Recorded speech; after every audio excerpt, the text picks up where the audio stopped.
A ver, jóvenes, ¿qué tal? Vamos a ver la revisión de obstetricia con algunas preguntas. Tienen que regresar a la página 623, la pregunta 623, perdón. ¿Ya? Dentro de ello, como están viendo la temática de este reaccidentado extremo, empezamos por las perlas y pepas. ¿Qué cosas importantes les pueden preguntar? ¿No? En primer lugar, ¿cuál es la función principal de la beta-HCG? ¿Qué es lo que tienen que recordar? La beta-HCG es la hormona del embarazo. Bien, esta hormona del embarazo tiene su pico entre la 8ª y la 12ª semana. Se dice más o menos a la 10ª semana. ¿Y qué función tiene? Durante las primeras 8 semanas tiene una simbiosis o un mecanismo de acción junto con el cuerpo lúteo. La beta-HCG, secretada por el cisto trofoblasto, hace de que esa hormona se una a receptores de beta en el cuerpo lúteo, y de esta manera el cuerpo lúteo que va a secretar progesterona. Esta progesterona que va a permitir modificar el endometrio para que se pueda implantar el embrión adecuadamente. Bien, cuando eso no ocurre se tiene una insuficiencia de cuerpo lúteo, una causa muy frecuente de aborto recurrente. ¿Qué más? ¿Qué otras funciones tiene? También la beta-HCG es secretada por la placenta, es una de las hormonas placentarias. Bien, se puede encontrar elevada, por ejemplo, en embarazos gemelares. Malformaciones más fáciles de diagnosticar en la ecografía del segundo trimestre. Siempre a las pacientes gestantes se les debe decir una cosa muy importante. Doctor, ¿por qué? ¿Cuántas ecografías como mínimo debe tener? 3 ecografías. Bien, 1 en cada trimestre. La primera, que viene a ser la ecografía genética, y es con la que debe de empezar en teoría todo control prenatal, entre las 11 y las 13 semanas con 6 días. La segunda, o del segundo trimestre, entre las 18 y las 23 semanas con 6 días, más conocida como ecografía morfológica. Y la tercera, que es la ecografía del bienestar fetal, ¿no? Que se recomienda realizarla ya a término, ¿no? Para ver el líquido y el peso del bebé, ¿no? Que me garantice de que ese bebé tiene, pues, por ejemplo, movimientos fetales, corporales, respiratorios, ¿no? ¿Y cuáles son las malformaciones más fáciles de diagnosticar? ¿No? Dentro de la exploración, básicamente en una ecografía morfológica ustedes tienen la neurosonografía fetal, ¿no? Que es para diagnosticar, pues, por ejemplo, ventriculomegalia, ¿no? Diagnosticar malformaciones faciales, ejemplo, la presencia de catarata congénita, ¿no? Por ejemplo, en lo que es la infección por rubiola, paladar hendido, labio leporino, es muy sencillo, se puede ver, ¿no? ¿Qué más? Algunas malformaciones cardíacas, ¿no? Con algunos cortes que se pueden realizar, lo que es también muy frecuente, que son las malformaciones gastrointestinales. Por ejemplo, la atresia esofágica, y más común que haya la atresia duodenal, que el signo característico es la doble burbuja. Eso ha sido preguntado en el examen de reaccidentado, por si acaso. Signo característico o el signo de la doble burbuja, que me lleva a pensar atresia duodenal. ¿Cómo datamos la gestación en la ecografía del primer trimestre? ¿Sí? Entre la fecha de última regla, si es una fecha de última regla confiable, y una ecografía del primer trimestre, la que tiene mayor validez, ¿cuál es? La fecha de última regla, siempre y cuando esta sea confiable. ¿Y a quién voy a llamar yo un régimen catamenial confiable? Un intervalo de 3 a 5 días con una duración, con un intervalo entre 21 y 35 días, o sea, 28 más menos 7. Un volumen promedio de ¿cuánto? De 80 a 100 durante todos los días de la menstruación, ¿no? Y la ecografía del primer trimestre, ¿cuánto tiene de error? ¿En qué momento se recomienda que sea la más exacta? Cuando ya aparece el embrión, ¿sí? Cuando ya hay una longitud coronal con actividad cardíaca, es el momento más exacto, y la que te da un error de más o menos de 3 a 5 días como máximo, dependiendo de la destreza del que va a hacer el examen, ¿sí? Conforme ustedes van avanzando en edad gestacional, el error o la posibilidad de error va aumentando. Los DIPS 1, ¿qué es lo que me indican? O desaceleraciones tipo 1. ¿No? Tienen que recordar lo que es el ACME, el punto máximo de la contracción, y nadir, que es el punto más bajo de una desaceleración. ¿Qué viene a ser un DIP tipo 1? Cuando el ACME de la contracción coincide con el nadir de la desaceleración, ¿sí? Entonces, ¿qué me indica? Una compresión de cabeza fetal, ¿no? Por ejemplo, si el bebé está tratando de encajar, está descendiendo en la estación, puede producirse DIPs tipo 1, ¿no? Y eso no tiene ningún problema.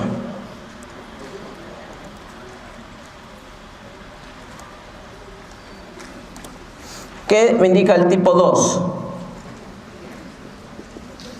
¿Qué me indica el tipo 2? El tipo 2 se produce cuando el nadir se encuentra después del acmé de la contracción. ¿Y qué me viene a indicar? Acidosis fetal. O sea, ese es un signo de compromiso fetal, ¿no? Y las desaceleraciones variables se pueden presentar en cualquier momento, tanto durante la contracción, después de la contracción, ¿sí? O antes de la contracción. Entonces se van a preguntar cómo rayos lo voy a diferenciar de un DIP 1 de un DIP 3 si los dos ocurren durante la contracción. La diferencia es que la desaceleración tipo 3 es mucho más aparatosa. Quiere decir que la frecuencia cae más de 30 latidos, ¿no? Con respecto a la línea de base. Si por ejemplo en un tipo 1 baja de 150 a 120, 115, en el tipo 3 puede bajar hasta 80, 70, es más brusco. Bien, esa es la gran diferencia. Y también de la misma forma ocurre en el tipo 2 con el tipo 3, ¿no? Ambos después de la contracción. ¿En qué trimestre es el mayor riesgo de infección fetal por toxoplasma? Ya se ha demostrado que la infección por toxoplasma tiene un mayor riesgo de transmisión durante el tercer trimestre. Una cosa muy importante que tenemos que resaltar acá es que el despistaje TORCH se les debe hacer a todas las pacientes que tienen el diagnóstico confirmado de VIH. Por si acaso, cuando una mujer, una gestante VIH, ingresa al control, ¿sí? Ya sea en un escenario tipo 1, ¿no? O un escenario tipo 2, que son los que se pueden ver, ¿no? El tipo 1 es en el control prenatal que se diagnostica, el tipo 2 es que ya viene con el diagnóstico previo de VIH y se embaraza. Esas con más razón deben de tener un despistaje TORCH. ¿A qué edad gestacional se recomienda? A las 14 semanas. Por si acaso, pregunta de examen, ¿no? ¿En cuál es más grave? Como se dice, en el primero. ¿Por qué? Porque produce abortos recurrentes, ¿sí? Hay que ver que la IgM no tenga una infección activa. Ese es el que le conocen en el argot popular, le dicen, ¿no? Esta chica no puede quedar embarazada porque tiene el virus del gato.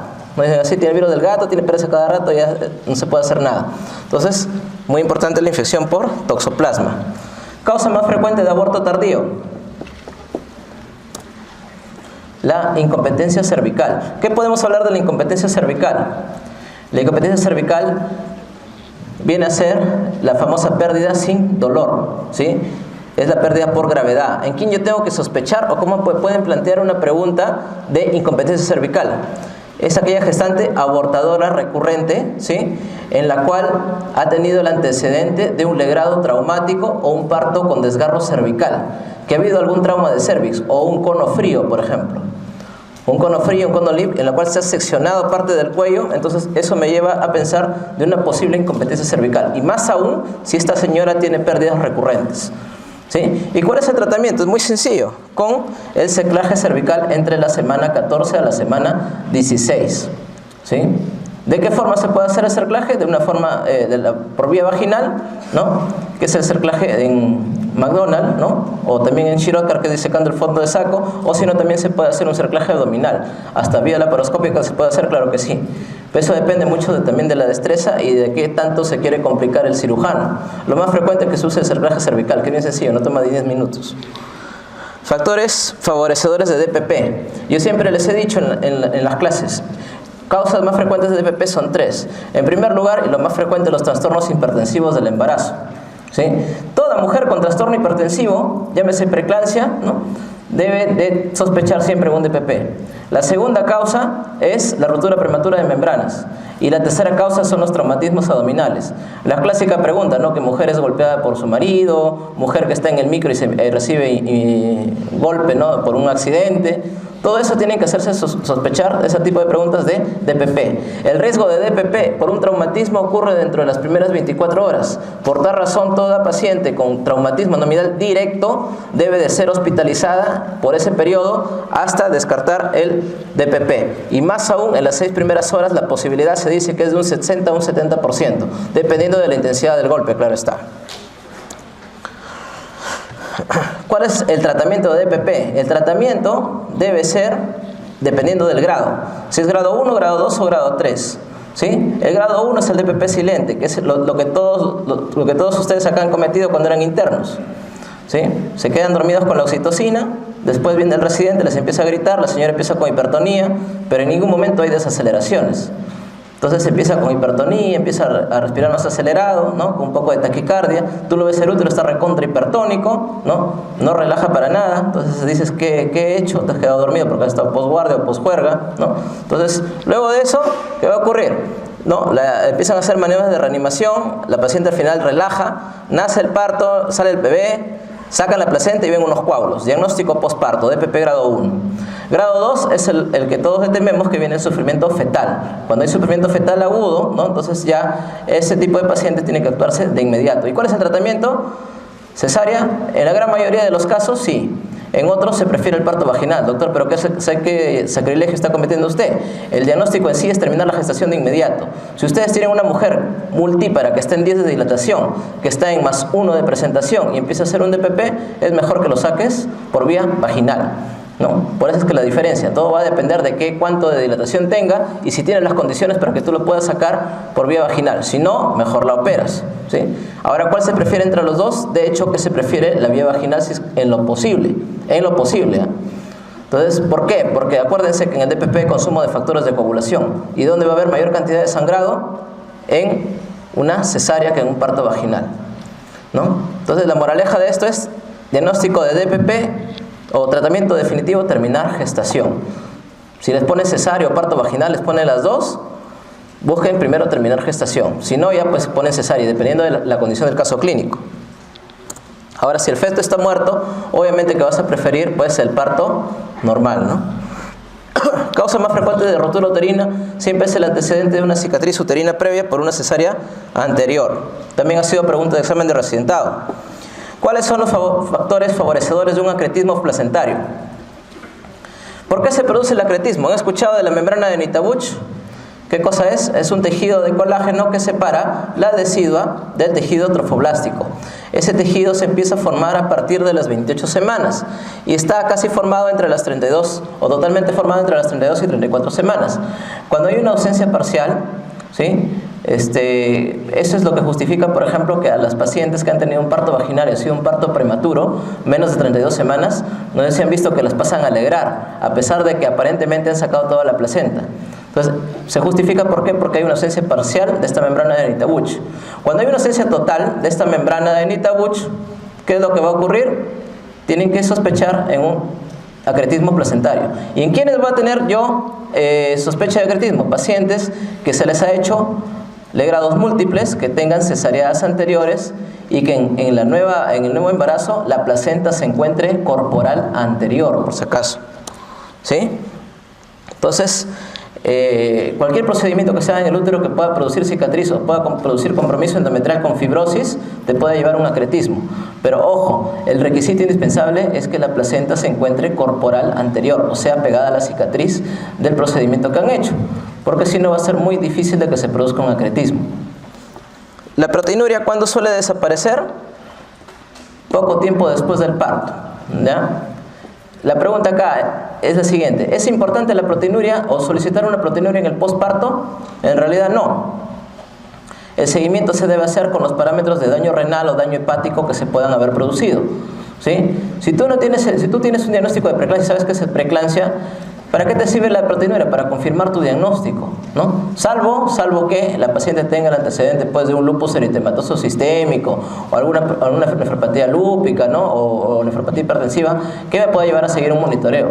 Pero la proteinuria de per se, para hacerla o diagnosticarla o juntar proteínas en el puerperio no tiene ningún sentido, ¿sí? Porque ¿cuál es el tratamiento final de una preeclampsia? Terminar el embarazo. Si ya sacaste la placenta, entonces ya la mujer está puérpera, no tiene ningún sentido que estés juntando proteinuria.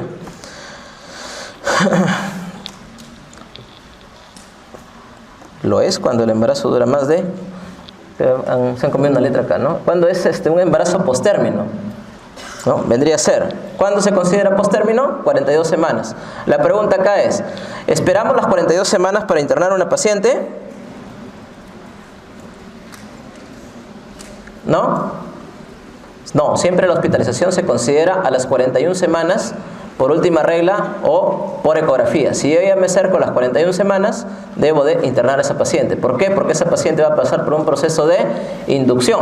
Y una inducción dura un promedio de 48 a 72 horas, dependiendo de las condiciones del cuello uterino. Entonces, para hablar de condiciones de cuello uterino, ¿qué 5 parámetros evalúa el Bishop?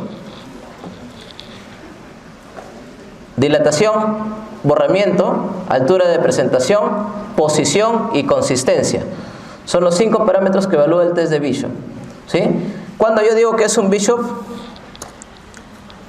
favorable, se dice cuando es mayor de 7 y desfavorable cuando es menor de 7. O sea, mayor o igual a 7, Bishop favorable. Menos de 7 puntos se considera desfavorable, ¿sí? Entonces, si es desfavorable el Bishop, es mucho mejor que la inducción pueda mejorar, o mejor dicho, que antes de hacer una inducción es hacer una maduración cervical, mejorar las condiciones del cuello uterino, ¿sí? Entonces, eso es lo importante. En quienes, entre comillas, no se cumple tanto esa condición, ¿no? O el Bishop no es tan estricto en cuanto a su puntaje o al uso de miso, aquellas pacientes que tienen ruptura prematura de membranas. ¿Y por qué? Porque cuando hay ruptura prematura de membranas hay una gran liberación de prostaglandinas. Entonces es como si tú le estuvieras colocando un misoprostol pero de manera natural. El cuello ya se empieza a cortar. Y el pronóstico o la inducción con RPM, hay trabajos de eso, la inducción de un RPM con oxitocina pega mucho mejor independientemente de la condición del Bishop. Y eso se van a dar cuenta. Si es mayor a 5, pueden usar oxitocina también. Como les digo, esto tienen que evaluarlo. O sea, no es tan estricto que digamos. No. Si ustedes se van a su Williams, te dice 6 puntos. Si se van a la Koch, te recomienda 7 puntos. La Sego recomienda de 5 a 6 puntos. ¿Sí? O sea, depende del protocolo que se utilice. Pero si ustedes les ponen en la pregunta que ha venido, o sea, les colocan, dicen, ¿saben qué? El Bishop desfavorable. No les ponen los puntos, el puntaje. Entonces, si dice desfavorable, es mejor que utilicen una maduración cervical. Con respecto a la clínica de endometritis puerperal, la endometritis puerperal es muy frecuente. ¿Y es más frecuente en dónde? ¿En el parto normal o en la cesárea? Es más frecuente en la cesárea. Y sobre todo en aquellas pacientes que tienen un trabajo de parto muy prolongado, ¿sí? Que ha tactado el interno, el R1, el R2, el R3, el asistente que venía, el nuevo R3 que venía, ¿no? Entonces tacta a todo el mundo, hasta el alumno ha tactado sin que nadie se dé cuenta. Entonces esas pacientes son las que tienen mucho riesgo para que puedan infectarse. Aquellas pacientes que tienen coriamnionitis, ¿sí? Coriamnionitis, es mejor que sea la vía de elección vaginal. Aquellas pacientes, ¿sí? Que han tenido una mala condición, una mala higiene durante el trabajo de parto, también tienen riesgo de endometritis. ¿Cuál es la clínica de la endometritis? Como ustedes pueden ver acá, es fiebre, dolorabilidad uterina y un útero subinvolucionado. El útero no se contrae como debe ser, ¿sí? Está por sobre la cicatriz. En cesárea, jóvenes, es muy difícil diagnosticarlo porque a veces las pacientes están con todo el dolor de la misma cirugía, ¿sí? Y empieza a aparecer la endometritis entre el tercer y el quinto día, la sospecha clínica. Entonces tú lo ves, el útero lo ves medio contraído y dices, no, esta mujer pues ya que se vaya a su casa. Regresa y incluso llega con anemia, ¿sí? Le dieron de alta con una hemoglobina de 9 postoperatorio, llega en una semana con hemoglobina en 6. Por eso la endometritis es la segunda causa, la primera causa más frecuente de hemorragia posparto tardía.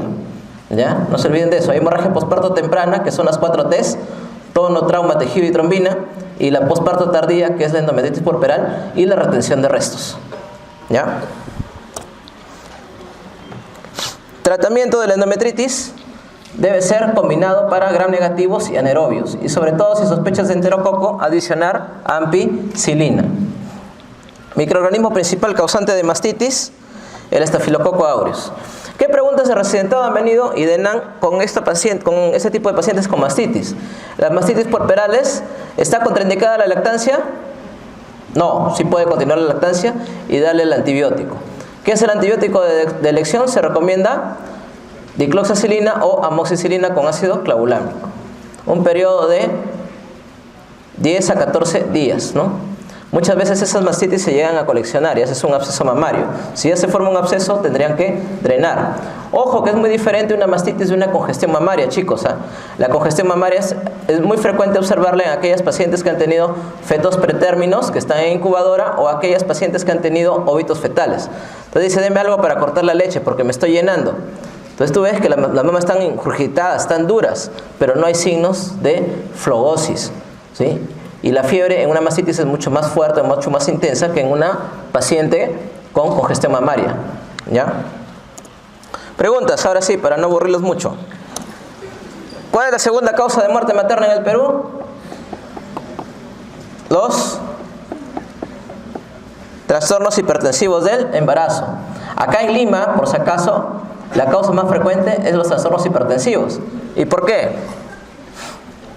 Porque acuérdense que acá somos centros de referencia, ¿no? Los médicos que trabajan en las periferias son bien vivos. ¿Qué es lo que hacen? Toda la preeclampsia, así le encuentran presión 125, 85, le ponen descartar preeclampsia y la terminan mandando por acá, ¿no? Y al final acá nace parto normal y sin complicaciones, ¿no? Pasa varias veces, ¿no? Y hacer una referencia, ¿no? Solo se lo llena la referencia como si fuera el Bum Panini y al final terminan mandando preeclampsias que no son preeclampsias. ¿Cuál es la estructura principal que brinda el soporte al útero? El útero está en soporte gracias al diafragma pélvico. Ojo, el diafragma pélvico está formado por el elevador del ano y el coccigio. Y el elevador del ano a la vez tiene tres músculos: pubo rectal, pubo coccigio y el ilio coccigio. Todo eso hace como un diafragma, ¿sí? Como si fuera el piso, pues, de una taza, ¿no? Entonces, eso evita que, ¿no?, los órganos pélvicos y también abdominales puedan salir por la parte inferior. ¿Cuál es el comportamiento de la vellosidad en la placenta increta?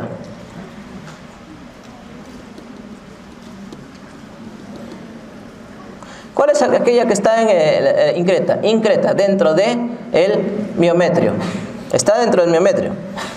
Dice, está adherida al miometrio, atraviesa el miometrio. ¿Atraviesa el miometrio? No, la que atraviesa viene a ser la percreta. ¿Invade la serosa vesical? Tampoco, porque eso sería una percreta. ¿Invade el músculo vesical?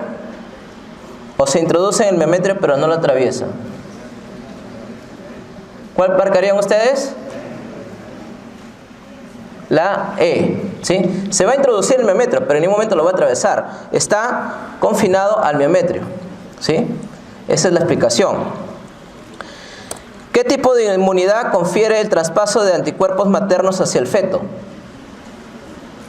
Hablemos un poco de inmunidad. Hay natural y artificial, hay activa y hay pasiva. ¿Cuál es la natural pasiva? Típico de la mamá, ¿sí? ¿Qué anticuerpo es el que pasa la barrera placentaria? IgG, no se olviden. ¿Y por qué solo la IgG? Porque es la que tiene menor peso molecular, ¿ya? Entonces sería pasiva natural. Con respecto a la fase 2 de fecundación, ¿qué sucede cuando el espermatozoide entra en contacto con el óvulo?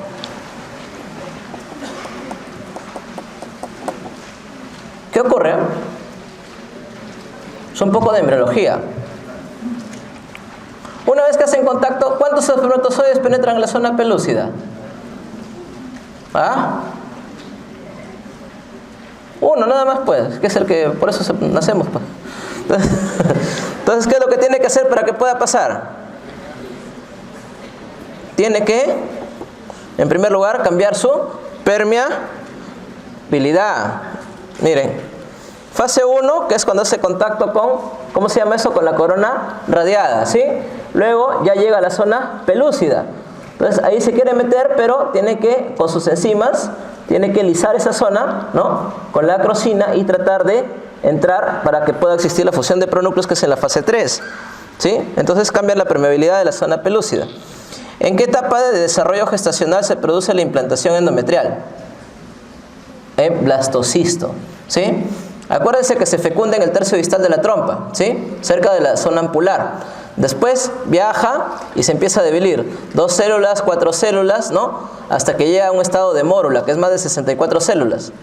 Luego que está en mórula, más o menos en el día 6, llega a la cavidad uterina y se implanta. ¿En dónde rayos se implanta el bebé? En la pared posterior del fondo uterino, con mayor frecuencia. Entonces, en esa zona, al implantarse, ya no está como mórula. Empieza a secretarse, ¿no?, y se forma la cavidad blastocística y ya adopta el nombre de blastocisto. Entonces, este blastocisto es el que se va a implantar. En un embarazo normal, el incremento del volumen sanguíneo está dado a expensas de... En la mujer gana peso, de hecho, todas las gestantes, sus enamorados, sus esposos se ponen más gordas. De hecho, evidente. Peor si van a tener gemelos, ¿eh? Entonces, eso no les culpen, ¿no? Entonces, ¿a expensas de qué crecen? A expensas de volumen plasmático y también existe un aumento del volumen sanguíneo. Pero ¿qué es lo que aumenta más? Es el volumen plasmático. Por esa razón las mujeres, por la hemodilución, tienen tendencia a la anemia, ¿sí? Entonces, vendría a ser más plasma que eritrocitos. Gestante de 30 años con 38 semanas, acude a control prenatal. Al examen, talla 1,60 m, ganancia de peso 12 kilos. El aumento de peso adecuado se debe al feto y principalmente ¿a quién? ¿Me estamos hablando? ¿El volumen sanguíneo, pues? ¿Sí? Al volumen sanguíneo. Es lo que más gana. Al finalizar el embarazo, ¿qué porcentaje de gasto cardíaco está destinado al útero? Malos han sido con esa pregunta. Viene a ser el 15%. Una pregunta bien teórica. Pero de acá puede salir otra pregunta bien interesante. ¿En qué momento el gasto cardíaco está en su acme, en su mayor aumento? ¿En qué parte del embarazo?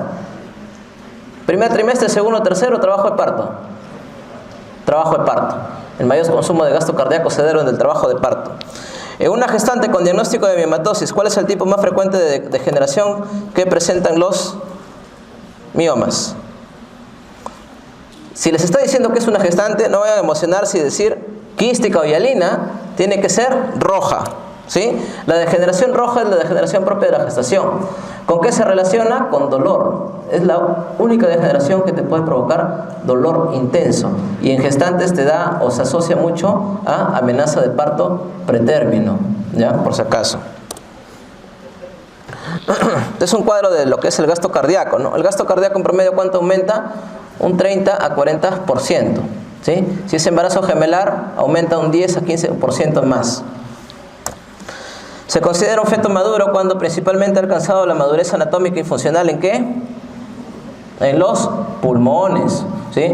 Los pulmones, es importante, ¿no? Por eso el uso de betametasona, el uso de la dexametasona antes de las 34 semanas para dar la maduración pulmonar. Gestante de 36 años, gesta 4 para 2012, de 34 semanas por última regla, acude a su primer control. Tiene grupo y factor O negativo, ¿sí? O sea, es RH negativo. Y CUMS indirecto positivo. ¿Qué quiere decir eso? Que ya está sensibilizada, ¿sí? ¿Puedes ponerle vacuna acá? No, ¿por qué? Porque ya está sensibilizada. ¿Qué sentido tiene? Nunca se le ha colocado la inmunoglobulina para determinar la anemia fetal. Una vez que la mujer está sensibilizada con el antígeno del RH, ¿ya? Lo que tienen que ver es que el siguiente chibolo no haga anemia fetal, ¿ya? ¿Y cómo lo van a monitorizar? Bien sencillo, la mejor forma de predecir eso es con la ecografía Doppler, ¿sí? ¿Y por qué? ¿Y qué vaso se evalúa? La arteria cerebral, la arteria cerebral media. ¿Por qué la arteria cerebral media? Si se ponen a pensar en los flujos sanguíneos del bebé, ¿qué pasa si hizo inmunización? ¿Qué pasa si hay una inmunización? En la inmunización lo que va a ocurrir es que toda la sangre se empieza a alisar, empieza a aumentar las bilirrubinas. Por ende, el bebé va a tener más hemoglobina o menos hemoglobina. Menos hemoglobina, se va a hacer anémico. Si se hace anémico una persona, ¿qué es lo que ocurre? ¿Va a irrigar más sangre a sus órganos nobles o menor sangre? Menor sangre, ¿sí? Va a perfundir menos, ¿sí? ¿Y qué va a ocurrir? El cerebro no se puede quedar sin oxígeno, ¿sí? Las suprarrenales, el vaso, el corazón no se pueden quedar sin oxígeno en el feto. Entonces, ¿qué es lo que hace? La frecuencia cardíaca empieza a bombear más, aumenta la frecuencia, bombea más. ¿Qué pasa si alguien empieza como una cardiopatía, ¿no? Por hipertensión arterial, empieza a bombear más el corazón, trabaja más? El gasto cardíaco del bebé empieza a aumentar y le lleva ¿a qué? A una insuficiencia cardíaca. En la persona adulta, ¿no? Pues cuando hace una insuficiencia cardíaca, ¿qué hace? ¿No he visto que las piernas se hinchan, ¿no? Empiezan a hacer a veces úlceras por presión, empiezan con la miocarditis, cardiopatía hipertensiva y todo lo demás. ¿Cierto? ¿No? Una insuficiencia cardíaca derecha o izquierda, bueno, como ustedes quieran llamarlo, eso ya es cuestión de medicina interna, yo no me meto. Pero en caso del feto, ¿qué es lo que ocurre? Ascitis, hidros fetalis, ¿sí? Esa es una insuficiencia cardíaca. ¿Cómo se monitoriza? Es bien sencillo. Este es un Doppler de arteria cerebral media. ¿Qué es lo que se hace? La arteria cerebral media normalmente es un vaso que tiene alta resistencia. ¿Por qué? Porque es bien pequeño, ¿sí? A más pequeño el vaso, más resistencia. A más grande, menor resistencia, ¿no? ¿Y qué ocurre? Como les dije, el cerebro no se puede quedar sin oxígeno. Entonces los vasos se empiezan a dilatar. Como se dilatan, empieza a pasar más flujo. O sea, el flujo en la arteria llega a ser mayor porque se dilata el vaso. Entonces, si se evalúa que el flujo aumenta, este no es el caso, es una arteria cerebral media normal. Pero si es que llega a aumentar, ¿no?, el flujo en diástole, que es digámoslo así, el espacio que hay de acá a acá, aumenta. Entonces ustedes lo van a ver un flujo por acá, por decirlo así, la onda. De lo que es normalmente así, lo van a ver con ese coloreado, a esa altura. Entonces se está perfundiendo más, es un signo de que ese bebito puede estar en anemia fetal. Y miden la velocidad y de acuerdo a eso pueden calcular, por eso hay tablas. En un embarazo a término, ¿cuándo se identifica la cabeza fetal? ¿Qué maniobra de Leopold se realiza? Acuérdense, maniobras de Leopold: primera, situación; segunda, posición; tercera, presentación; y cuarta, encajamiento. Si está identificando la cabeza fetal, es identificar la presentación. Tercera maniobra. En la mujer embarazada, ¿cuál es el requerimiento de ácido fólico en microgramos diarios? Es de 0.4 microgramos día. Si la paciente tiene el antecedente de defectos del tubo neural, o de abortos con efecto de defectos del tubo neural, o de hijos con espina bífida, por ejemplo, o óbitos con acrania, encefalia, se le tiene que dar 10 veces la dosis. ¿Y desde cuándo? Se recomienda, ¿no?, un mes antes, se recomienda un mes antes de preparar la gestación. ¿Hasta cuándo? Hasta cuando pase el periodo embrionario. O sea, más o menos a partir de la semana 11 tú ya puedes pasar a la dosis normal de requerimiento de ácido fólico. Pero hasta que no pase el periodo embrionario, es mejor darle 4 gramos, o sea, 10 veces la dosis, ¿ya? 10 veces la dosis, ¿no? Eso ya lo hemos mencionado. Según digesta de 25 años con 26 semanas de gestación y antecedente de preeclampsia en su primer embarazo. Actualmente es normotensa y examen clínico normal para su tiempo de gestación. ¿Qué examen auxiliar predice la posibilidad de un nuevo cuadro de preeclampsia? Yo lo que quiero que entiendan acá es que la preeclampsia suele darse más a término, ¿sí?, a las 39, 40 semanas, la gran mayoría de veces, ¿sí? ¿Qué más? ¿Qué podemos decir de la preeclampsia interesante? En el segundo hijo, si por ejemplo esta mujer le dio preeclampsia a las 39 semanas, ¿no?, nace la bendición, aparece otra bendición después de un año, ¿no?, ellos emocionados. En esta nueva bendición, la preeclampsia no le va a aparecer a las 39, le puede aparecer a las 36. Empieza a bajar la edad gestacional en el momento que aparece, ¿sí? Entonces, ¿qué es lo que se ha descubierto? ¿Cómo predecir si es que con la nueva bendición va a aparecer una nueva preeclampsia? La única forma es a través del Doppler de arterias uterinas. Se recomienda el Doppler de arterias uterinas a partir de las 22 semanas, porque se supone que a las 22 semanas ya la arteria uterina normal, por ejemplo, se ve de esta manera, ¿no? La arteria uterina normal más o menos se ve así. Así. Hay incluso un notch, que es una muesca protodiastólica, que más o menos tiene esta forma. Acá me olvidé de ponerlo. Así, ¿no? Esta es una arteria uterina en una no gestante. Y en una gestante se pone así. Esa muesca que ustedes ven va a desaparecer y tiene esta forma, ¿sí? Acá hay mayor flujo en diástole para que haya un mayor crecimiento y una mayor perfusión al bebé, ¿no? Entonces, si ustedes ven que pasa las 22 semanas y sigue con esta peña, entonces eso significa de que hay un riesgo de que pueda tener preeclampsia. ¿Y en qué momento, doctor? Preeclampsia de inicio temprano, que es la que nosotros más tememos, o sea, antes de las 34 semanas. ¿Por qué? Porque eso te lleva a prematuridad, te lleva a todos los problemas que acarrea un feto pretérmino, ¿sí? Entonces, ¿qué hacemos? Perfecto, dale aspirina, pues, amigo. Le das aspirina de 81 miligramos, ¿no?, hasta las 34 semanas. ¿Y con eso qué va a hacer? Doctor, ya, le eliminé la preeclampsia, nunca va a aparecer. No, mentira, la preeclampsia va a aparecer, pero no te va a aparecer pretérmino, sino te va a aparecer a término. Que por lo menos tú tienes un pronóstico que ese bebé, ¿no?, ya no va a tener todos los problemas que un prematuro acarrea. Entonces va a tener un mejor pronóstico. Ahora lo único que te queda es cuidar a la mamá. Bien, muy importante eso. En la regla de Naegeli, que se utiliza para calcular la fecha probable de parto, al primer día de la fecha de última menstruación se le agrega 7 días y se le resta 3 meses, ¿no? Regla de Naegeli, ¿no? Eso es lo que le decía de las Doppler uterinas. Miren, el Doppler uterinas en la derecha es a partir de las 22 semanas en un feto normal. Y el otro es en un feto, perdón, en una no gestante o si no, en una mujer que tiene alto riesgo de preeclampsia. Miren la gran diferencia de las dos formas de la onda. ¿Ve? Miren la diferencia. En un embarazo normal, la altura del fondo uterino en centímetros guarda una relación cercana con la edad gestacional. ¿Entre qué semanas? ¿Entre qué semanas?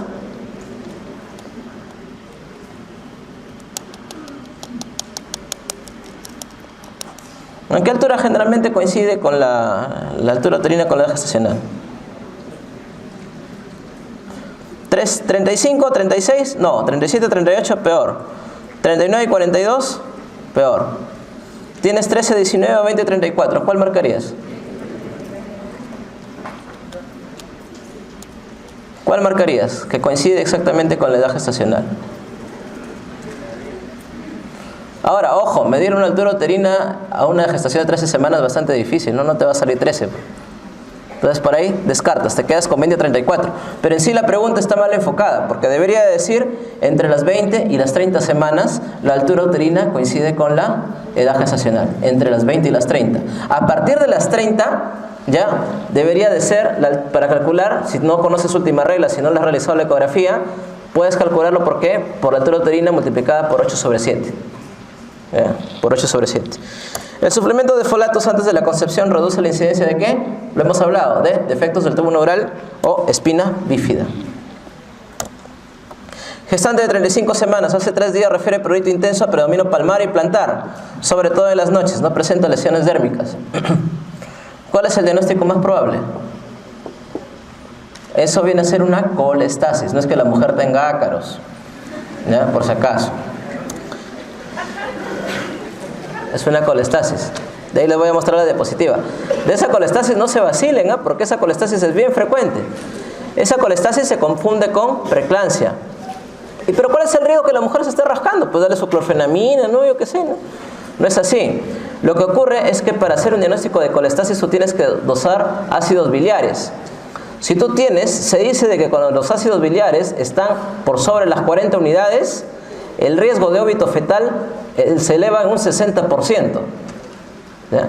O sea, más que nada es por el bebé. La picazón de la mamá no te importa tanto. El problema es el bebé. Porque esa es una patología, por ejemplo, que te puede llevar a óbito fetal. En las zonas clásicas no llegó, estaba todo bien y se murió, ¿no? Y empiezas a salir pues con Magal y con Garrido Leca ahí en las noticias, ¿no? ¿Qué pasó? Una de las causas es esta. Y es bien frecuente, jóvenes, sobre todo en mujeres con sobrepeso, mujeres obesas, es bastante frecuente. En los de salud van a ver los que quieran hacer por seguro, se ve un montón de patología de colestasis, de alto riesgo. Gestante de 9 semanas asintomática, presenta secreción vaginal de consistencia fluida, color blanco, localizada en zonas de clive, en el fornix, en el fondo de saco. ¿Qué viene a hacer eso? Eso es un cuadro típico de una gestante normal. Ese flujo es normal. Mientras el flujo no se asocia a picazón, no sea un flujo pegado a las paredes, que al desprenderse puede ocasionar sangrado, eso es normal, ¿ya? Lo demás es normal, es un flujo típico. También incluso la gestación, no se olviden que hay la formación del tapón mucoso. Ese tapón mucoso también te puede producir un pequeño flujo. Acuérdense que se secreta progesterona en el embarazo. Entonces es lo que les decía, miren. Prurito, colestasis intrahepática, prurito palmoplantar, predominio nocturno, no hay ninguna lesión cutánea. La mujer se rasca y se rasca nada más, ¿ya? Y es importante. ¿Ya? Yo le voy a comentar un caso, como haciendo un paréntesis. Hace 2 meses me llegó una paciente cesárea anterior, 30 semanas, ¿no? Que lo había controlado un médico X y la señora pues pasó control conmigo. La señora hablaba inglés, su esposo también, pero en realidad su verdadero idioma era pues eran hindúes. Y ellos pues no entendían nada, tú tienes que hablar solamente en inglés, porque no te entendían ni chido de lo que si tú les hablabas en español. Una que otra cosa, los se decían hola. Entonces nadie quería atenderlos a ellos. La mujer era cesárea anterior, 30 semanas. Entonces la señora pues pasó con el médico que les menciono, ¿no? Con el médico anterior, y les paraba diciendo itch,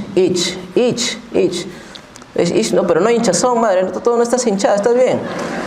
Itch, le decía, ¿no? Itch en inglés viene a ser prurito. Entonces dije, itch, a ver, ácidos biliares, le dosamos ácidos biliares, 250 tenía. Tuvimos que darle su ácido urso desoxicólico, todo, y con eso mejoró.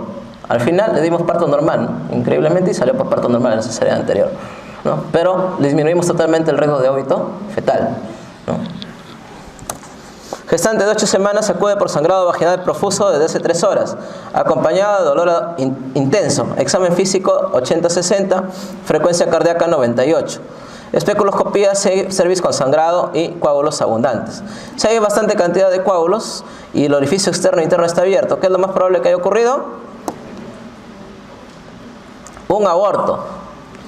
Ahora, ¿qué pasaría si les cambian el sentido de la pregunta, ¿no? Si es, acá de hecho que la clave es aborto incompleto. ¿Y qué pasa si les ponen completo? ¿Cuál marcarían? Ojo, cuando la gestación o la edad gestacional es menor a 6 semanas, ¿ya? Acuérdense de ese tip que lo vamos a sacar en los manuales, cuando es el cherry, cuando es menor de 6 semanas, la gran probabilidad de que se expulse todo el producto es más del 90%. En otras palabras, esa mujer no necesitaría del legrado cuando expulsa antes de las 6 semanas. Cuando la gestación es mayor de 6 semanas y hay un aborto, o sea, hay expulsión de coágulos, de restos, es muy probable que siga todavía restos. Y por tal razón se debe someter a legrado. Pero antes de las 6 semanas, la incidencia de aborto completo es bastante alta, chicos, por si acaso. Y ahí depende de la edad gestacional que les coloquen para ustedes poder definir si es completo o incompleto. La mayoría de abortos espontáneos en el primer trimestre se presentan por anomalías cromosómicas, está recontra sabido. ¿Cuál de los siguientes es lo más frecuente? Lo más frecuente son las trisomías, ¿sí? Trisomías.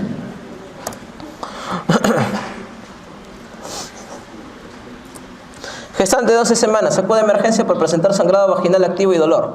Especuloscopía, membranas que protruyen por el cérvix. ¿Qué cosa vendría a ser? Membranas íntegras, vendría a ser un inminente. Membranas rotas, inevitable. Mujer de 30 años acude por debilidad general y sangrado genital escaso de hace 10 días. Retraso menstrual de 8 semanas con beta-HCG positiva. Examen presión 80-40, frecuencia cardíaca 102, respiratoria 32. Está con frecuencia respiratoria aumentada, taquicárdica, hipotensa, abdomen doloroso. Tacto vaginal, útero de 8 centímetros, orificios entreabiertos. Sangrado es escaso. ¿Cuál es el diagnóstico? Un embarazo ectópico.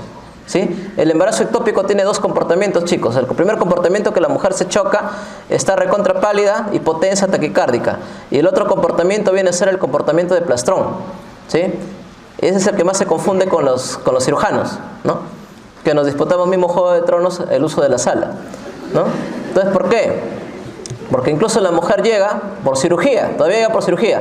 Le duele la fosa ilíaca derecha, no está tan pálida, ¿no? Parcialmente pálida, hemoglobina de 11 por ahí, ¿no? 10.5 a veces. Tú dices, no, pero esta mujer es blanca, ¿no? De repente manejan hemoglobinas así. Le duele la fosa ilíaca derecha, le tomas un examen y le ponen plastrón en anexo derecho. Incluso el ecografista puede descartar apendicitis. Cirugía lo ve, dice, listo, vamos a entrar a operar. Entran a operar y encuentran sangre, ¿no? Y encuentran el plastrón ahí, todo el epiplon que se ha encapsulado en el anexo.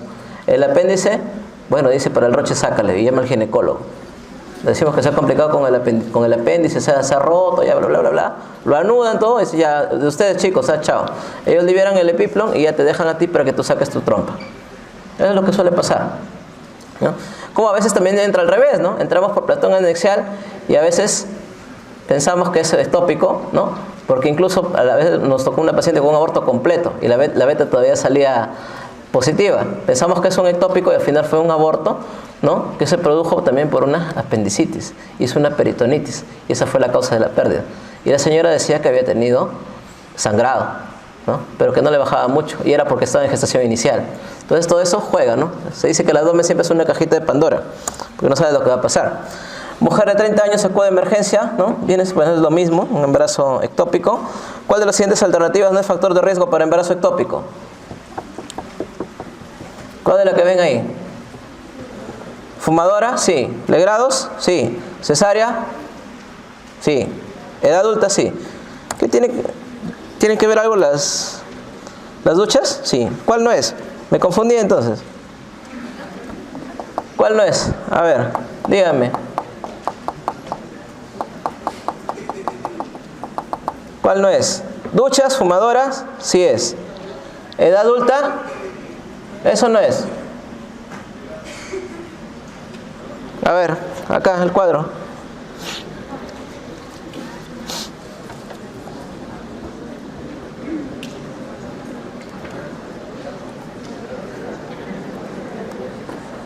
¿Cuál es? Edad adulta, ¿cierto? ¿O no? ¿Quién da más?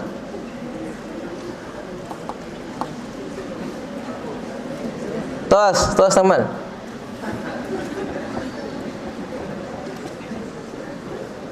¿Cuál marcaría? ¿Cuál marcaría? ¿Ah? La edad adulta es más riesgo para aborto recurrente. La edad adulta es mayor riesgo para enfermedad trofoblástica gestacional. ¿Ya? Las duchas vaginales, si bien tienen riesgo bajo, pero sí tienen riesgo. Fumadora es de hecho un riesgo muy alto. Legrados o cesárea, el legrado lo que te puede producir, ¿qué cosa es? Es un Asherman.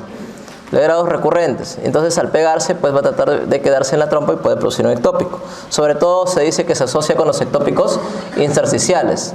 Y también cuando ocurre en una cicatriz uterina previa por una cesárea previa. Mujer con 12 semanas de gestación, primigesta, acude por emergencia por presentar sangrado de hace 5 horas. Examen de presión 120/70, frecuencia en 80, respiratoria en 18, temperatura en 37. Tiene 12 semanas y tiene una altura uterina de 18. ¿Qué les parece? Primera posibilidad, mola, ¿sí? Mola. ¿Y cuál es el tratamiento de la mola? Siempre ser lo menos invasivos posibles. Evacuación de la mola. Evacúan la mola. ¿Sí? Es lo primero que deben hacer, salvo que tenga paridad satisfecha. Pero igual no se lo recomiendo. Sacar el útero a una mujer muy joven le puede llevar a prolapsos de cúpula vaginal posteriores. No es recomendable. Solo si es necesario nada más. ¿Ya? Entonces evacúan y se hacen seguimiento con beta. Si ustedes sospechan que la mola es de carácter benigno, tienen que esperar a que se negativice hasta los 6 meses. Si sospechan que es maligno, esperan hasta un año. Hasta mientras, la mujer no debe de quedar embarazada, porque un nuevo embarazo evitaría adecuadamente el monitoreo de la beta. Y también, ¿qué más? Debe de cuidarse con anticonceptivos combinados.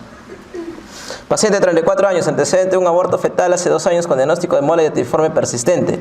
El tratamiento consiste en el vaciamiento uterino y la terapia profiláctica. ¿Con qué?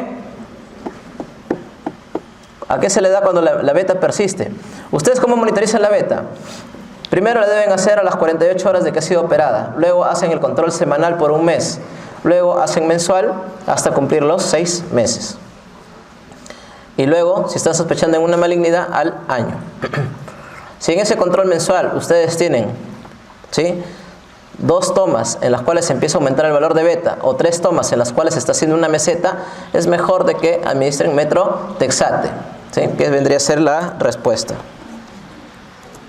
¿Cuál es el signo, síntoma característico y seguro de placenta previa? El sangrado vaginal indoloro. ¿Cuál de las siguientes alternativas es indicación absoluta de cesárea? Si es cesárea anterior, ¿debe ser cesárea? No siempre, es una indicación relativa.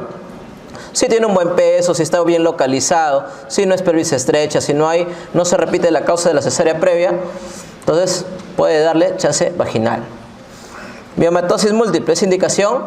Si tiene múltiples miomas, depende de dónde están localizados y si no hay una distosia de partes blandas, o sea, si esos miomas no están ocluyendo el canal cervical. Placenta previa total es indicación absoluta de cesárea, claro, porque si no, ¿por dónde diablos lo va a sacar el bebito?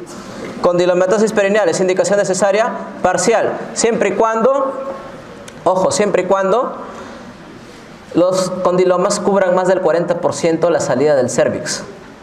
Ojo, más del 40% la salida del cervix. O si no, que se vean lesiones sangrantes activas, ¿sí? Porque a veces hay condilomas que están cicatrizados, están fuera por la pared de la vagina, eso no va a contaminar al bebé, ¿ya? Pero si es que está en todo el canal, en todo el cervix, eso sí tiene un alto riesgo de contaminación. Macrosomía fetal es una indicación. La macrosomía fetal absoluta, cuando el peso del bebé es más de 4,500, sí es una indicación absoluta. Si está entre 4 y 4,500 es una indicación relativa, porque depende de la talla de la paciente, el tipo de pelvis y el antecedente de partos con cuánto ha tenido de peso. El agente que con más frecuencia produce shock séptico de punto de partida urinario relacionado con la gestación es E. coli. Es igual que en la no gestante, ¿sí? E. coli, Klebsiella y Proteus, la misma orden de frecuencia, ¿sí? el E. coli puede ser productor de beta-lactamases o E. coli ble. Y eso es muy frecuente que te lleve la paciente a la UCI, incluso si es que el pH está descompensado, puede llevarte también a óbitos fetales. Gestante de 33 semanas, acude por presentar sangrado vaginal, rojo, rutilante, dolor tipo contráctil y disminución de movimientos. DPP. Mujer de 28 años y 32 semanas de gestación con pérdida de líquido en moderada cantidad por vía vaginal, feto encefálico, latidos presentes, contracciones uterinas aisladas, tacto vaginal, cuello cerrado, con evidencia de pérdida de líquido. ¿Cuál es el diagnóstico?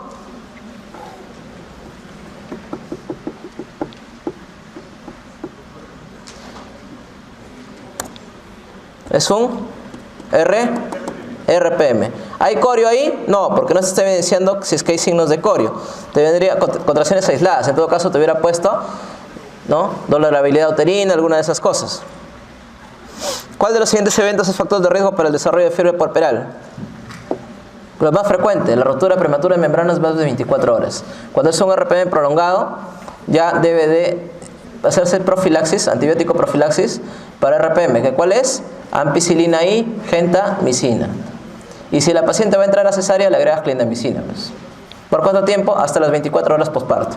¿Tiene algún sentido que le des hasta el final de sus días? No. Algunos los médicos le dan hasta 10, 15 días, ¿no? Lo tienen como si fuera esquema de tuberculosis, por el miedo de que vayan a hacer endometritis después. No, solo es 24 horas nada más. Siempre y cuando no haga corio, claro está. La ruptura prematura de membrana se produce antes del inicio del trabajo de parto. ¿Con qué patología neonatal se asocia el polidramnios? Porque hay bastante líquido. El bebé, ¿cómo funciona el líquido amniótico? Lo orina y luego lo toma. ¿Sí? Entonces, que no lo pueda tomar. ¿Por qué? Porque hay alguna alteración neurológica o porque haya también algún problema de que no pueda deglutir, ¿no? Entonces, alguna atresia en todo el tracto intestinal. Y mira, te ponen atresia uretral, ¿no? Entonces, ya ves atresia, marcas atresia, ¿no? Te emocionas, ¿no? Y marcas una cosa que no debes. ¿Cuál de las siguientes patologías es causa de oligoamnios? Lo contrario. Lo primero, que no orine, ¿sí? Que no orine. Diabetes mellitus te da oligoamnios o polidramnios. Te da polidramnios. Pero el más frecuente siempre va a ser la agenesia renal. Y antes que la agenesia renal, ¿qué es lo que te puede producir oligoamnios? El feto postérmino o una insuficiencia ultraplacentaria. Cuando no hay un buen aporte del flujo de la arteria umbilical, también el bebé empieza a orinar poco, porque ya empieza con un feto postérmino. El líquido disminuye considerablemente. De los siguientes factores conocidos como responsables de retardo de crecimiento intrauterino. Ya no se dice retardo, se dice restricción, chicos. Porque los bebitos no son ningún retardado. ¿Ya? Y eso lo dijeron. No es broma, es consenso ACOG. Dijeron así. Ya no se llama retardo, sino restricción. ¿Cuál está relacionado con el tipo 1? Hay tipo 1 y tipo 2. El tipo 1 viene a ser el genético, ¿sí? O el simétrico. Y el tipo 2, el asimétrico. ¿Cuáles son las causas de tipo 1? Genéticas.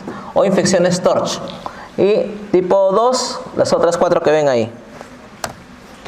Gestante con embarazo doble de 8 semanas. Ecográficamente se diagnostica gestación diamniótica monocoriónica. ¿Cuál de las siguientes complicaciones propias del embarazo gemelar se espera encontrar con mayor frecuencia?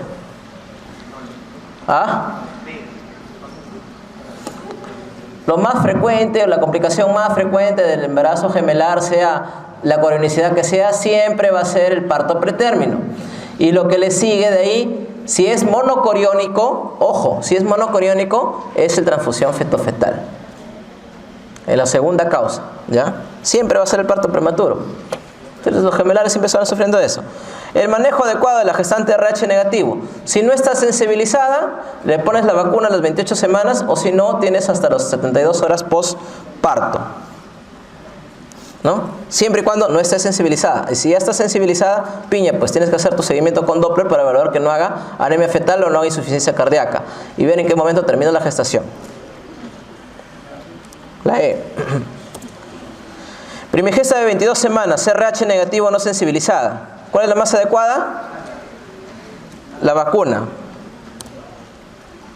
Gestante de 32 semanas con antecedente de 3 cesáreas previas. Ecografía, placenta previa total. Riesgo de acretismo. Sencillo. ¿Cuál de las siguientes alternativas es criterio para considerar síndrome de HELLP?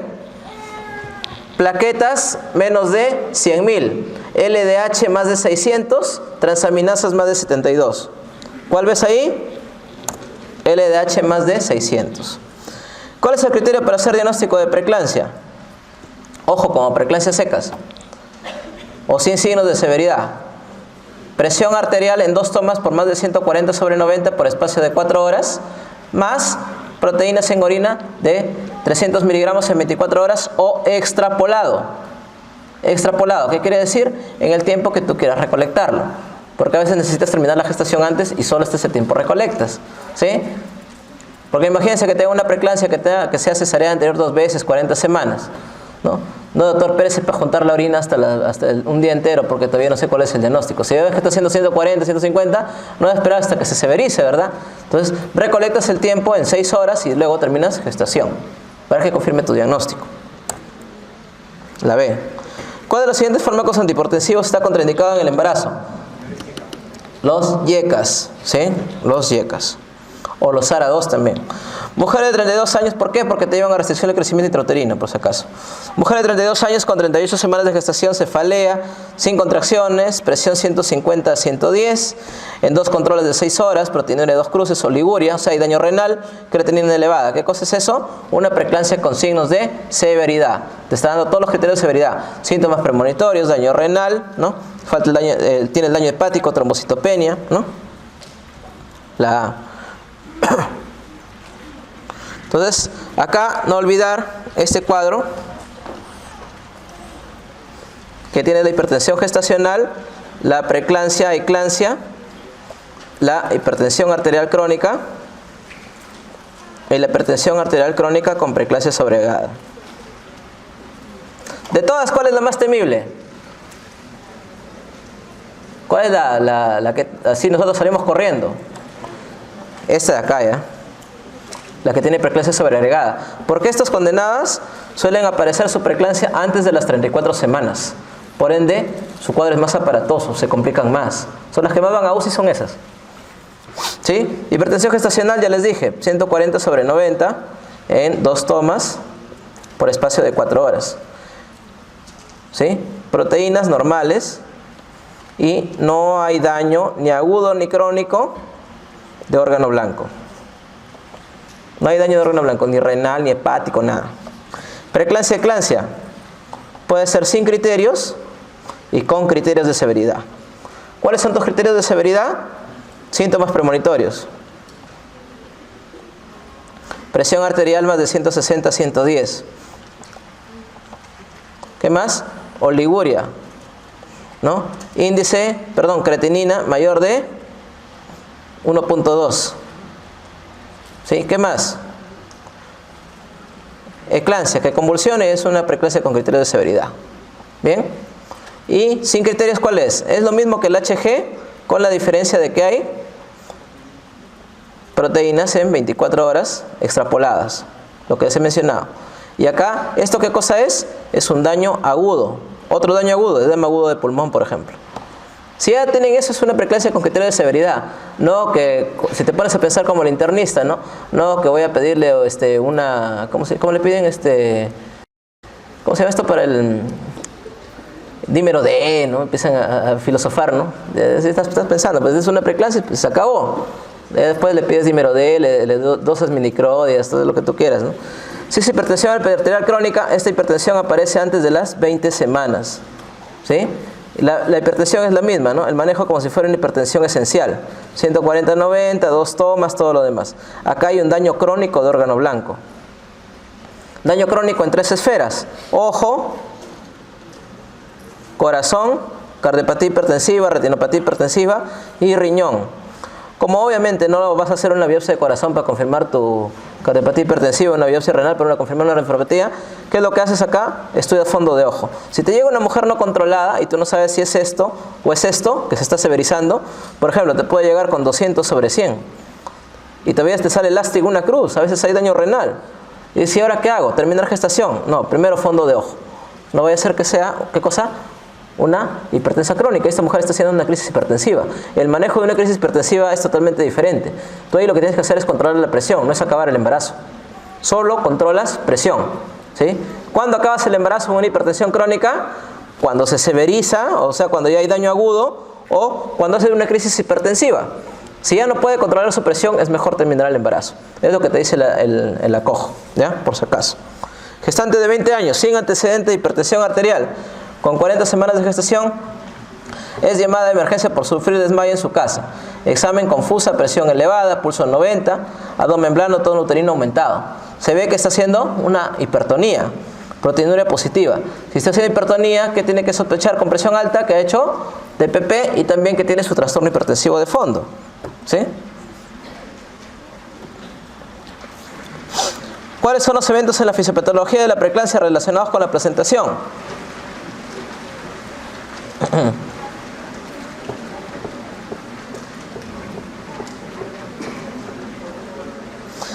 Primero, ¿las preeclánticas tienen edema?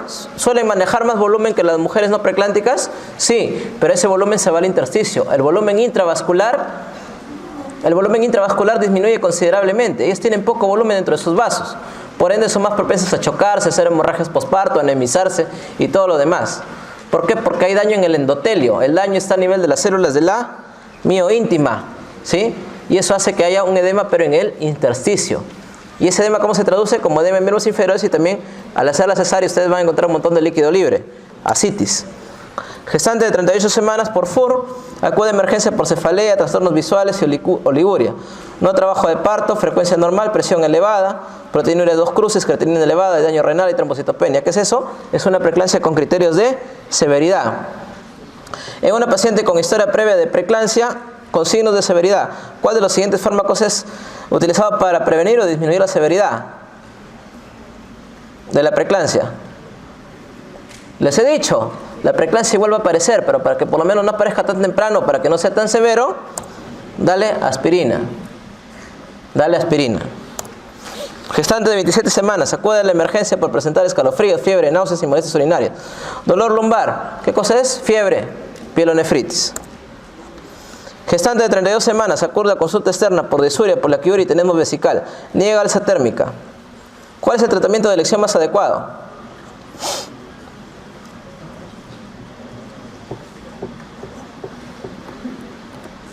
Cefuroxima. Doctor, pero ahí está la macrodantina, ahí está la macrodantina. La macrodantina se recomienda en el primer trimestre. En el tercer trimestre no. ¿Por qué? Porque hay una mayor incidencia de déficit de glucosa 6-fosfato deshidrogenasa. Y por tanto el de elección viene a ser las cefalosporinas de primera o de segunda generación. ¿Ya? Ojito, ojito. Si les ponen las dos así como esto, ¿ya? No se vayan a emocionar y digan, allá, nitrofurantoína, amén. En una gestante con diagnóstico de VIH en Targa, el parto por cesárea se realizará ¿cuándo? Es una gestación a término y sin control. Las demás alternativas son indicaciones de chance vaginal a una paciente con VIH. ¿Que acá se hace? No. ¿Ya? Acá todas las operan. ¿Ya? Pero igual, por concepto teórico, lo deben de saber. Primigesta de 39 años con 41 semanas de gestación por ecografía en primer trimestre. Acude a emergencia por su edad gestacional. Niega dolor en contracciones. Tiene isla normal y se va a iniciar maduración cervical. ¿Cuál es la dosis de maduración cervical? Según la FLASOG y según la OMS, viene a ser 25 microgramos cada 6 horas. ¿Y hasta cuándo le vas a pepear con misoprostol? Hasta que las contracciones uterinas estén cada 3 minutos. Ahí recién paras. ¿Ya? Ahí recién paras. En el examen obstétrico de una gestante a término, ¿cuál es el punto de referencia para la presentación de vértice? No olvidar que hay punto de referencia y hay punto de reparo. ¿Sí? Acuérdense esto. Acá no le he puesto. No le he puesto ya lapsus. Pero punto de referencia, ¿qué viene a ser?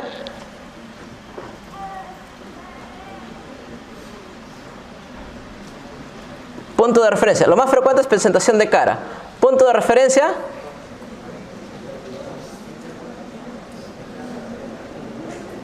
La nariz. Punto de referencia viene a ser lo primero que vas a tactar.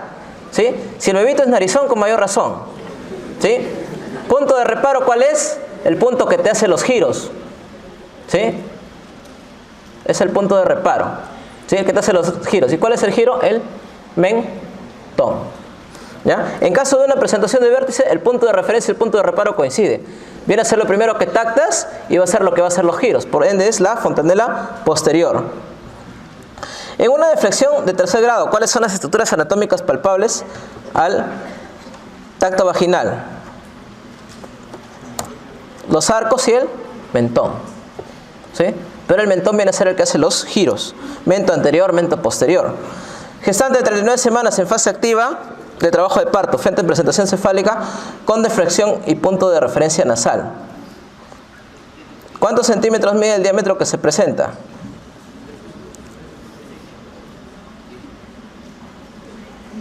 ¿Ah? ¿Es esa o no es? Esa viene a ser en la flexión. ¿Ah? ¿Quién habló por ahí? Diga nomás que esa no es.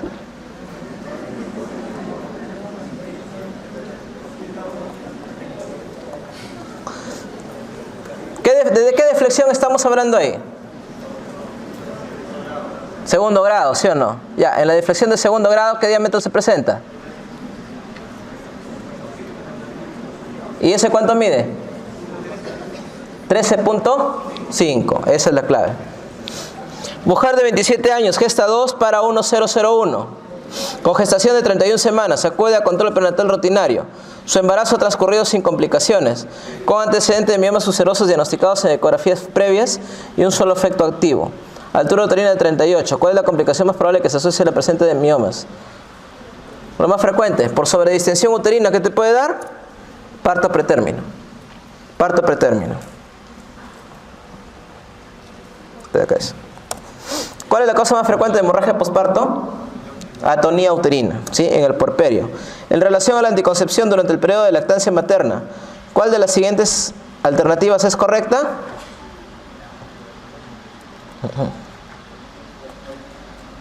¿Se puede usar combinados? No. ¿Los dispositivos intrauterinos disminuyen la leche materna? No. ¿Los progestágenos disminuyen la cantidad de leche? No. La lactancia es efectiva hasta el año, se dice hasta los 2 años. Entonces, ¿cuál es? Es efectiva siempre y cuando sea exclusiva. ¿Ya? Sea exclusiva. ¿Qué se dice con exclusividad? Que la frecuencia de lactancia sea cada 2 a 3 horas. ¿Ya? Pues es exclusiva. Cada 2 a 3 horas le tienes que dar para que recién lo puedas usar. Porque te vienen algunos pacientes, doctor, ¿me puedo cuidar dando de lactar? Claro que sí. Ya, da de lactar nomás. Ah, ya, doctor, no le dices la frecuencia. Doctor, estoy con retraso. Pues llega 2 semanas. ¿Y cómo le está dando? No, le está dando su fórmula y le está dando de lactar 2 veces al día porque tengo que trabajar, doctor. Ya, pero no esperes cuidarte con eso. La frecuencia siempre es cada 2 a 3 horas. ¿No? Cada 2 a 3 horas tienes que darle de lactar. Así que si quieren ser mamás, prepárense porque no van a dormir. Va a ser peor que estén en posguardia.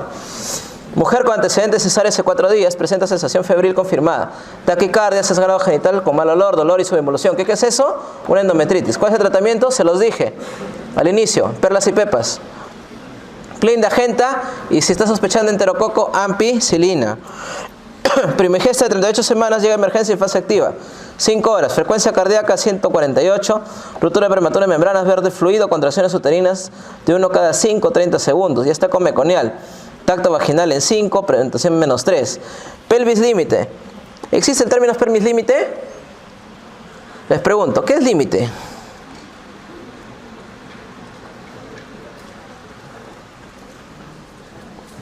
¿Cuál es la pelvis límite?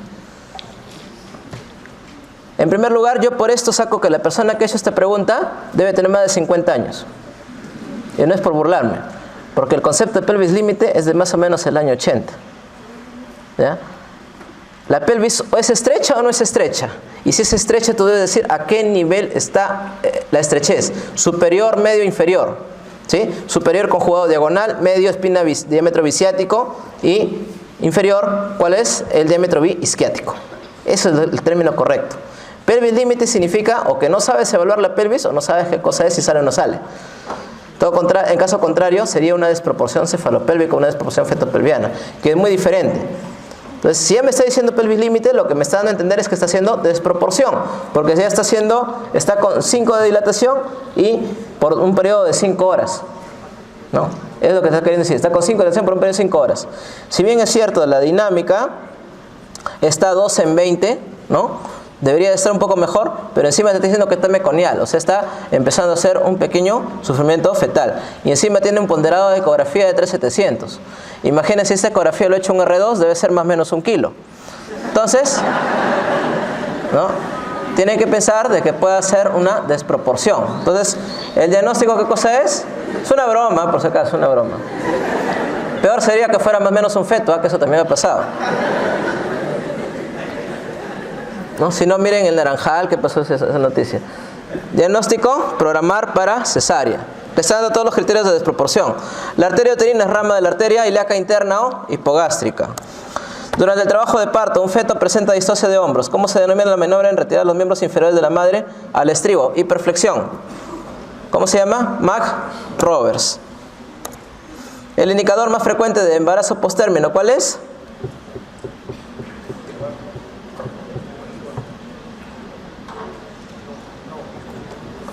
¿Cuál es la causa más frecuente de embarazo postérmino? Error de FUR. La mayoría siempre se equivoca. Tú ves, chivolo, 41 semanas, 41.5. Al final les preguntas el champurro a los pediatras, 38 te dice. Y tú con Roche, pero doctor, usted me dijo, señora, disculpe, eso suele pasar. No empiezas a disculparte con todo el mundo, disculpe, disculpe. Y así pasa. La mayoría de veces nos equivocamos, ¿no? A todos nos ha pasado, me incluye, a todo el mundo nos ha pasado. Para que sea un verdadero oligoamnio, un postérmino, debe haber ya signo de insuficiencia. O sea, esa placenta ya no da para más, ¿sí? Gestante de 36 semanas que ocurre por cefalea y epigastralgia. Presión 160-90, proteinuria. ¿Cuál es el fármaco más adecuado para esta paciente?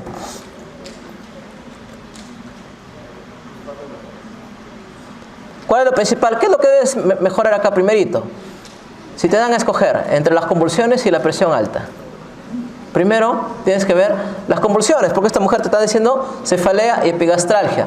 Es un ciento dice, hola, voy a convulsionar. Ay, no, te voy a dar tu nifedipino.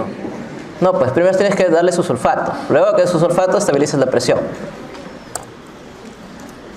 Mujer de 42 años con inicio de relaciones sexuales a los 13, ha tenido 12 parejas sexuales con hábitos nocivos de alcohol y tabaco. Ocurre por dispareunia y sangrado genital. Diagnóstico más probable, sucia de cervix. Preguntas de gineco, no sé qué hace acá, pero bueno. ¿Cuál es el score de Bishop en una gestante de 39 semanas que presenta el examen cervix intermedio? 1 punto. Consistencia blanda, 2 puntos. Borramiento, 80%. De 80 a 100 me parece que es 3 puntos. O sea, son 3, 2, 1, son 6. Dilatación en 0, 0 puntos. Estación menos 2, 1 punto. ¿Cuánto es su Bishop? 7. El médico de un establecimiento de salud adopta la oferta de sus servicios de salud considerando el enfoque de riesgo intercultural. ¿Cuál de las siguientes alternativas se relaciona con dicho enfoque? Uno es el parto humanizado, que está tan de moda ahorita, y el otro viene a ser el parto vertical. ¿Ya? Paciente de 34 años que refiere aumento de volumen menstrual de hace un año. Régimen catamenial 4 en 30, útero de más o menos 8 centímetros, anexos no masas, hemoglobina en 12. Mioma de 10 milímetros en cara anterior que no deforma la línea endometrial. Si no deforma y no hace nada, no lo toques. ¿Cuál es la conducta? ¿Lo sacas? No, solo se operan los miomas. Les debe haber dicho el doctor Bendezú en 3 condiciones. 1, sangrado o mujeres con sangrado sintomático. 2, tumor pélvico o un mioma más de 5 centímetros o un útero junto con sus miomas que sobrepasa o se hace extrapélvico. Y 3, por problemas de infertilidad. Y hay una cuarta causa que es por sospecha de que pueda ser una neoplasia. ¿En quiénes sospechas? Mujeres posmenopáusicas que persisten con miomas grandes.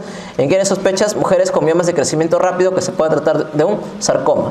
En este caso cumple algún criterio, mide 1 centímetro, no te está haciendo nada. No le vayas a mirar porque te dé mal de ojo. Entonces lo que vas a hacer, observas nada más. Pruebas al embarazo. ¿Cuándo se sospecharía de problemas por infertilidad? Cuando estas mujeres, estos miomas ocupan la pared posterior del fondo uterino o la zona de implantación. Ahí en esos casos, dependiendo del grado del mioma, ¿no? Y del tipo de mioma, si es submucoso, intramural, subseroso, recién procedes a una conducta quirúrgica. Listo, terminado. No los aburrí mucho. Gracias, jóvenes.